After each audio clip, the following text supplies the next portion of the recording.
Everything we need already exists inside of us. We hold the key to open the door to discover who we are and why we exist. Conversations help us find that truth. Relationships are vital. IDKY hopes to ignite your curiosity and perhaps give you courage to open the door.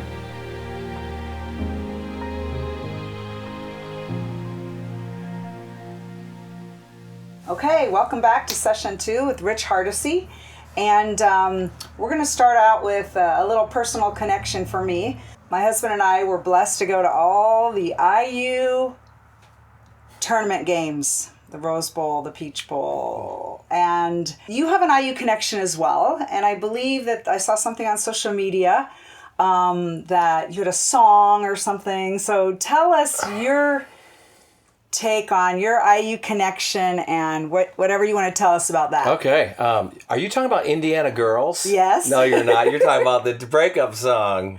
No, I don't know the breakup song. You don't know the breakup song? No, I don't. All right. I do. I saw the Indiana Girls. Okay. Well, I thought you were talking about the breakup song. So I'm living in the dorms. You know, my dad's working at the steel mills. My mom's at the Garwood's apple orchard. So me and my brother can go to college and help. We had jobs too. So I'm working at Kilroy's.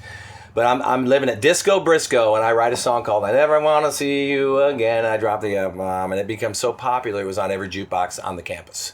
So the next thing you know, I'm singing that on WTTS without saying the word. And then every frat from Purdue, IU, Ball State, even down to San Diego, I was running down there to play because of this song. So that was the gateway to my career. I had a Fostex recorder, and I recorded that song. Okay. So that introduced me to Todd Linneman, you know, Pat Knight, Bobby Knight's son. They'd all come watch me play every Thursday night. So one girl said she's going to sue me because I mentioned her name at a live show. I said, Brittany. And so they said she's going to sue me. I'm like, I spell it Brittni. And I wasn't talking about you. I was talking about a different Brittany. But I was having fun because I knew she wasn't going to sue me.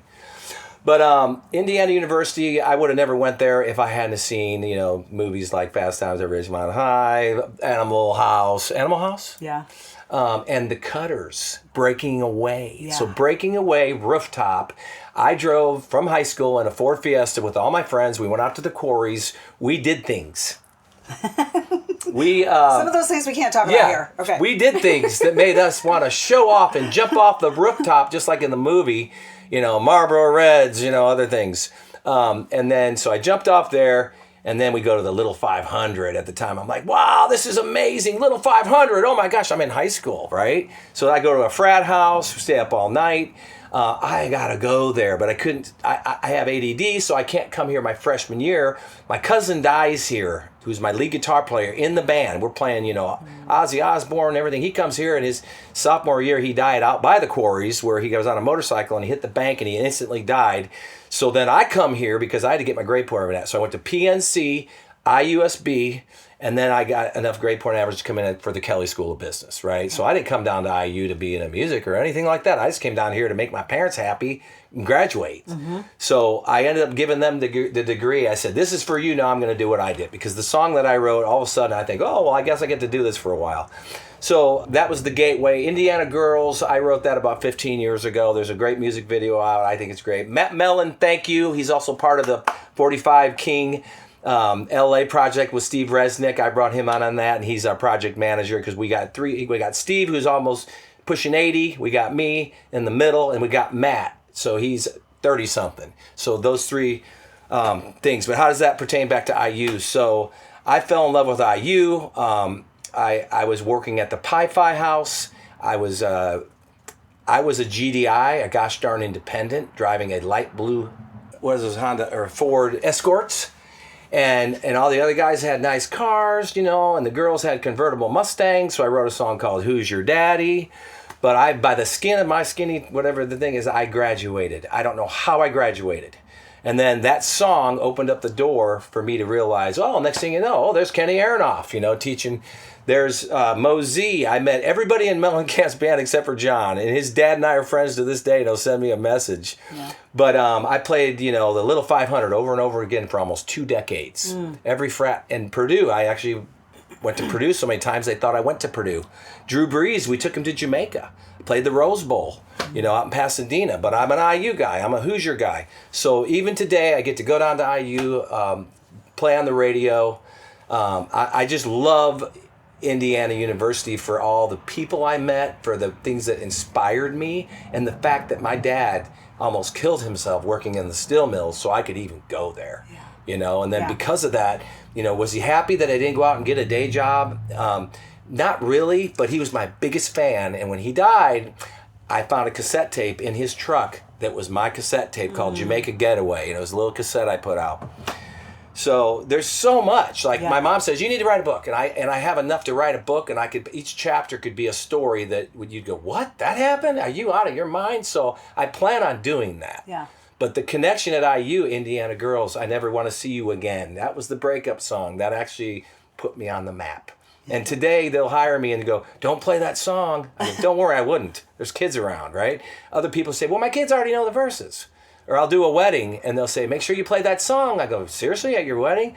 We met at the Peanut Barrel watching you play. You know what I mean? So That's great. Yeah. What'd you do at the Pie Fi House? I was a waiter. So Oh. I heard you get free food. So I love the yogurt and I love the food. My 2 daughter-in-laws were Pie Fi's. Really? Just- What year?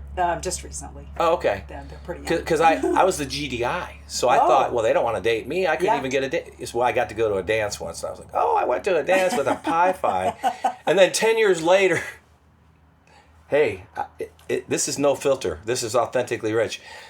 I spent the night at the Pie Fi house. Oh, my. And that's illegal. Yeah, that But would I be did illegal. it with Carolyn. That's all I'm going to tell you. I'm not going to tell you her last Okay. name. All right. But she's a sweetheart. I'm not saying it was a crazy night at the Pie Fi house, but you know what? Sometimes you got to take the road less traveled. We won't turn Caroline. That's fantastic. Yeah. What'd you think about the Hoosiers this year doing that? Yeah, I've hung out with Peyton Manning and his wife. She's in my music video, but I know nothing about football. Yeah. So I don't know nothing about IU football except that I'm proud they won. I'm glad they won. The charisma, everybody excitement around here was amazing. Yeah, the but I don't campus know is- anything about football. I've never Yeah. watched a full game of football in my life. Well, most IU fans didn't until Yeah, last year. right. I mean, they were pretty much rock. I mean, Bobby Knight's little basketball here. So back in that Walnut Knolls where I lived at IU, we had Jay Edwards popping into our keggers that we had. He was in the championship game Yeah. and all that. But Bobby Knight's best friend, Larry Hawkins, lives right down the road, and I deliver wood to him. And he's my mentor because he used to own this barn. Okay. He owned the sandwich shop downtown. He owned the train yes. that I drive.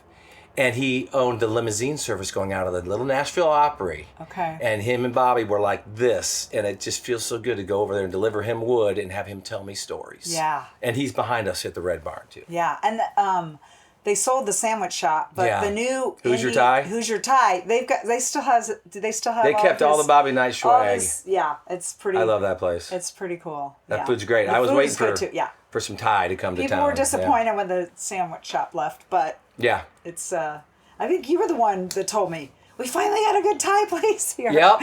Agree. I remember correctly. Oh, but IU, my connection. IU, Jamaica. I'm a Jamaican when I go there. I end up taking sororities, Pi Phis, and Drew Brees at Purdue to Jamaica. So that wouldn't have happened if I hadn't gone to IU because I was playing Wednesday nights at Kilroy Sports Bar Okay. for 5 years, every Wednesday night. So I passed out flyers. I said, let's go to Jamaica for spring break. Oh. And that led to me working with the Marleys in Kingston, Jamaica, with Wow. Julian Marley, Bob's son, and hanging out with Kimani Marley, domino games. Wow. So IU was the gateway. You know, I really believe in life, I have like 15,000 phone numbers. Yeah. And I always tell my son, thoughts become things, first and foremost. Second of all, you can listen to the teacher, but you don't have to agree with the teacher, but respect the teacher. Mm-hmm. And number 3, collect names and numbers. Because in life, if you need something and you can pick up your phone and say, well, I know somebody in Miami or I know somebody in Evansville. Yes. For me, that's worked really well. Connections. Yeah. Because you can't be good at everything. That's No. mediocrity. But you can be good at making a phone call really quick. And that's something right now in this world we're missing. People have kind of quit the connections. They're more isolated and Yeah. lonely, and we need to connect. Well, that's because they're connected to the phone. Yes. The wrong Mockingbird connection. approach or Mockingbird project, whatever, just... Yes. Yeah. the kids, to change a population and to control a population, you go after the kids. I'm not going to get deep and all that Yeah. other stuff on that, but it makes sense. That's common sense. Right. Yeah. But kids are the smart ones, and people are waking up now. But I think the kids are waking up. Oh, yeah. I think that... I do, too. I'm an optimistic person, but... I just even yesterday at the General ran into a professor from Huntington. He was a theater professor, and he told me that it's been really tough with the kids, but he said this year it's getting different. It's better. The kids they want to learn. They want to participate. They want to do things where before he had a hard time motivating them. And I think there's a lot of energy. These young people, they're tired of watching life. As Matthew McConaughey said, you got to do life. You don't want to just sit and watch it. Yeah. You notice how when he talks, he's giving you something of value, a purpose. Yeah. Because some of the people in his business are the opposite. Right. They can't, like he tells you to be a free thinker, to go out and be you and authentically live your life. When some of these other ones out there are saying, you need to look like this. Yeah. Like some of the biggest pop stars are trying to teach the kids. It's like, why would you take advice from a pop star? Right. And so that brings me to another question, Yeah. because I think this just moves right into that, is I heard that you had a possibility for a record label, and you decided no. Tell us about that. There's probably a lot of reasons why no, but looking back at it, I'm just grateful that I didn't. I never like to be told what to do, first of all.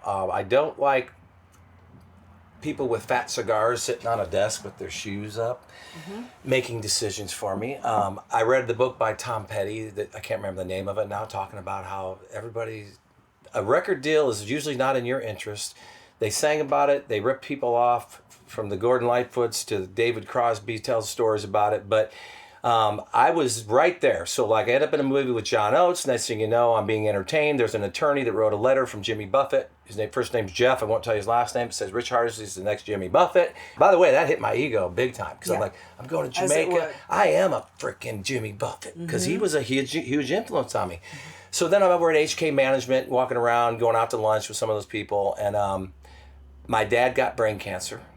I'm living on Sunset Boulevard. I moved back. I dodged a bullet, the way I look at it, because I don't want my freedom taken away. If I'm doing an interview like this, I don't want to think, oh, what if I say the wrong thing? I'm going to lose my record deal. What if I say the wrong thing? I'm not going to keep my endorsements and my guitars aren't going to come in anymore. What if I say the wrong thing and now I'm not on tour with said artists because I can't open for them now because I didn't agree with their political views and everything. But at the end of the day, a record deal doesn't make the artist money. They'll give you $1 million and you have to recoup it and go out on tour to pay them back. Today, your money's going to be made in the arena or off your merchandise, because when iTunes turns into Spotify, turns into YouTube, we're making pennies on 1 million views. Right. So I remember one of the biggest pop stars used to hate that. She came out and said, this is bad, Spotify. Well, something happened overnight, because the next thing you know, so I don't know what they did. But I think that I was meant to be an authentic, organic songwriter, and also they changed lyrics. So I have worked with Taylor Swift's Grammy Award-winning producer. He did my album and told me about when she was 14, what happened in the studio. It was good, fun stuff. She was jumping up and down on the couch. But what I didn't like about working in some of the studios in LA and New York with producers is they tell you to change that word. Change this. I didn't feel like I was authentically myself in a vocal booth in front of a microphone, because I was just told to change it. Well, art is authentically you. It's real. So John Prine, Bob Dylan, they didn't listen. Because if you listen to their lyrics, and now maybe Bob Dylan, wow, tycoon. John Prine, he's got a lot of box sets out there, but I've heard so many artists say they didn't want to be changed, and then they got out of their record deals, and they come around the corner and put another record out. So to me, I just think the whole thing wasn't for me. Today, when you hear, I think people get blackmailed. I think they're told how to act. I think they're told what to say. And I couldn't imagine looking my son in the eye right now and saying, how do you feel about this, Dad? And I say, well, Max, actually, this is how I really feel about it. But when you see me out there on the big stage or talking in front of a microphone, I might not say that because I can't. Yeah. So sometimes I think people with record deals and big movies and big names are afraid to show intelligence because they might smear their lovely career. And at the end of the day, you got to go to sleep thinking that, well, I'm not really who I am. I'm not who I said it was, because I can't. I'm held hostage by somebody bigger than me with a fat cigar and a foot on a desk. Yeah. And that's Yeah. common sense to They me. take away your freedom. Yeah. But to people be- are listening to the person. Okay, so why take advice from somebody more screwed up than you? So if you are that person that I described, and you're talking that way on a mic, in front of a camera, in front of a TV, why would you take advice from that person when they're not actually being themselves? You're taking advice from somebody who's not even being themselves, who actually hasn't even done it. Don't take advice from somebody who hasn't done it. Right. Because if they say they did it, oh, this is what you're supposed to do and live in life. Well, wait a minute. You're not living that life. Right. You have a bodyguard. Yes. Yes. Who's packing? Yeah, and the youth of today, they spot hypocrisy a mile away, I think, because Isn't that of all the amazing? Thank access that they God. have to the Yeah. phones. They see it, and they don't even tell you they're checking out. They keep looking at you, but their mind just left. They're like, yeah, that's why. And I think they're going to come up stronger, and they're going to help us, and they're not going to be paying to watch people on stages. Right. Exposure's good. Paying people. Waking I mean, people. it's still fun to go to a game, but Yeah. don't you want to be playing in it? Like, you don't, like, it's okay to pay to go to a concert or a ball game Right. or to go to the theater, but use that just as a part of what you're doing. Don't make that the whole of what you're doing, because then you're just watching life go by. You're not participating in it. I agree. You're just watching. You do you, I'll be me, but don't make me do you. That's why Right. if some of my favorites are doing this thing, they're afraid to speak intelligence because it might smear their lovely career. Some of the people that influenced me and that I grew up on, but it's like I would rather just do what you do best. Like I think when when Hollywood and pop stars and rock stars started getting involved in the politic part.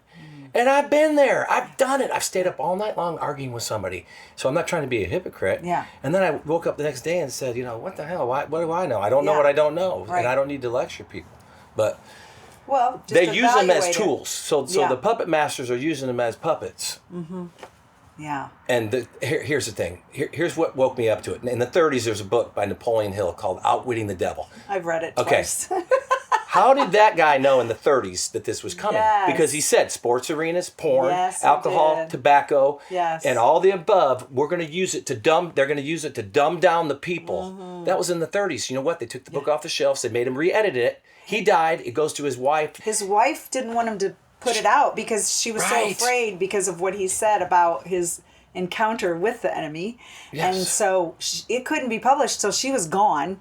And then Yeah. somebody got a hold of it and then was able to Even though they Bring it edited forward. it's still, even if they edited that book, I post it monthly on social media because I refuse to go on the comment sections and argue with people. yeah.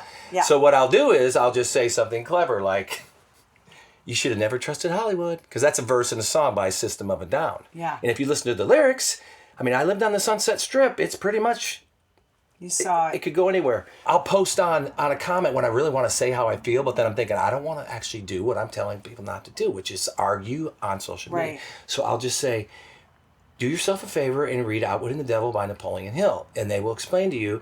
Right now, it will be explained. You won't have to sit there and go, oh my gosh, I can't believe this is happening. Oh my gosh, is this really happening? Oh no, the world's going to end. This was planned before your mom was born. Right. But it takes time for something to evolve. And now I think the exposure is what is lighting the firecracker under people's asses. I think so too. And just to find the truth, and the people that were way ahead of their time that saw that, and Napoleon Hill wasn't afraid to put it on paper, like what gifts they are now for us to go, wow, Yeah. this has been predicted for a long time. And Well, you've put a bunch of people in an arena, whether they're watching the biggest pop star in the world or the biggest NFL Super Bowl. right. There's stuff going on that day Yeah. that don't. I mean, I'm just saying my Right. humble opinion. I don't know what I don't Right. know, but the book said it in the 30s, and I'm an adult and I'm witnessing it, so I can have my opinion on that. And if you think about it, look at all the stuff that there are things going on. There's good and there's bad, but I feel like the bad, everybody's making a move while everybody's sitting there watching their favorite pastime. Yeah. If I was a business person and I was trying to control the world, I would make moves while everybody was sitting watching the Super Bowl, and I would distract the hell out of them while they're watching the Super Bowl Right. Right. with commercials and halftime Yeah. events and everything. Yeah. But I wouldn't, but I'm saying if Yeah. I would, Yeah. I mean, it's kind of common sense. Yeah. But Yeah. a lot of the bands in the 80s, like Triumph, Supertramp, Rush, 2112, Free Will, the song Free Will. Look at the lyrics of Fight the Good Fight by Triumph, Free Will by Rush, and Supertramp, the Logical Song. They knew, like they were singing about it. Why did the 80s rock bands disappear? Why did they stop? Well, actually, guess what? You pick the next hit. It's called payola. It was illegal. Today, it still exists. If you want to be a pop star, you can pay yourself to get to that place. You can pay enough money to have a message go out. So if there's a song and it's the number one song, whereas right now there's some competition going on with number one songs. You know, John Rich had a pretty big hit. It was a Bible verse out of the Bible. I think it was Revelations. He was like top of the charts, while the other one was talking about devil and weird and all this other stuff. But I think there's even music that goes along with cartels. I think they actually have songs that come out to make sure. They just started talking about that recently because of what just recently happened. But there's a lot of followers who follow those types of people, and they use music.